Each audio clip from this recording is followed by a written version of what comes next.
Assalamualaikum warahmatullahi wabarakatuh. Perkenalkan, saya Farhana Rusna, NIM 036 akan mereview proposal dari Mbak Ratna yang berjudul Pengaruh Kualitas Pelayanan, Harga, dan Lokasi terhadap Loyalitas Pelanggan JP Coffee Shop Bandung Tulungagung.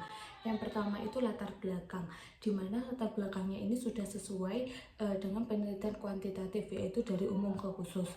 Lalu namun kekurangannya ini terdapat tidak dijelaskan secara lebih spesifik mengenai profil usaha JP Coffee Shop seperti sejak kapan beroperasi atau sejak kapan berdirinya. Lalu terdapat kalimat yang terlalu panjang dan sering berulang. Dan pada latar belakang ini gap penelitiannya mungkin bisa dijelaskan lebih detail lagi karena belum jelas gap penelitian dari proposal ini. Selanjutnya ada rumusan penelitian. Jadi pada rumusan penelitiannya ini sudah tepat dan sudah mencakup variabel kualitas pelayanan, harga, dan lokasi terhadap loyalitas pelanggan sesuai dengan penelitian kuantitatif. Lalu yang selanjutnya ada tujuan penelitian, di mana tujuan penelitiannya ini sudah sesuai dengan rumusan masalah.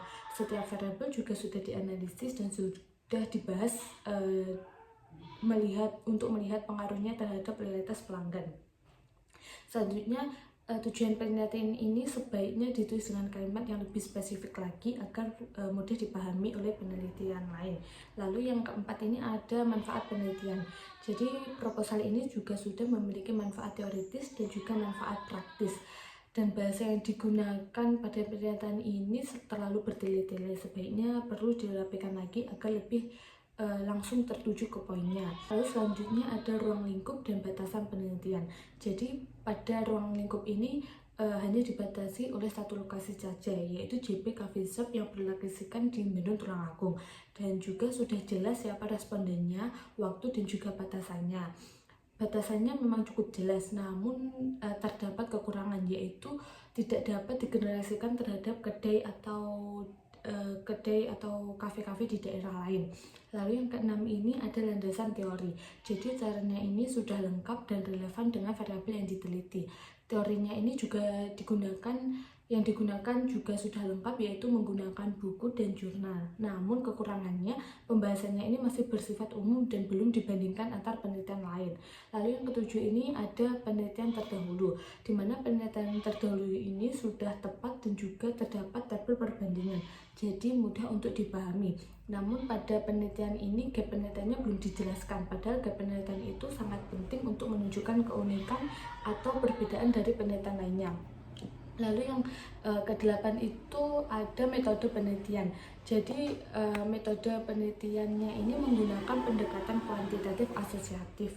Lalu teknik pengambilan sampelnya ini juga cukup jelas, yaitu menggunakan pervasive sampling dengan kriteria pelanggan usia lebih dari 17 tahun dan sering mengunjungi cafe shopnya minimal 2 kali.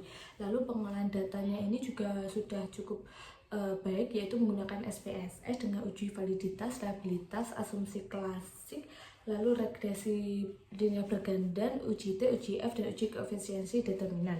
Namun kekurangannya yaitu hasil pengambilan sampelnya belum dihitung secara lebih rinci dengan dasar perhitungan. Contohnya misalnya seperti menggunakan rumus Lovin.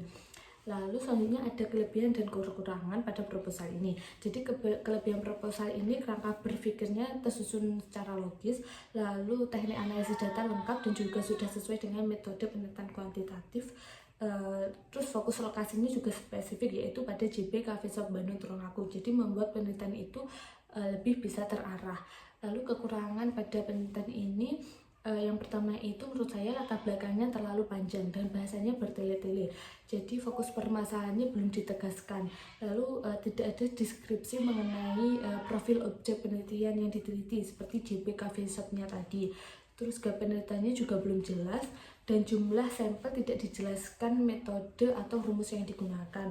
Lalu tata bahasanya mungkin bisa dibenahi lagi agar lebih baik dan lebih jelas dan mudah dipahami. Lalu yang terakhir yaitu saran perbaikan. Jadi saran saya menurut saya menambahkan penjelasan singkat mengenai latar belakang objek penelitian. Terus tegaskan gap penelitiannya lagi, gunakan bahasa yang lebih spesifik dan mudah dipahami, dan tambahkan perhitungan jumlah mengenai sampel atau hasil sampelnya. Mungkin seperti itu dari saya. Bila ada kesalahan saya mohon maaf. Wassalamualaikum warahmatullahi wabarakatuh.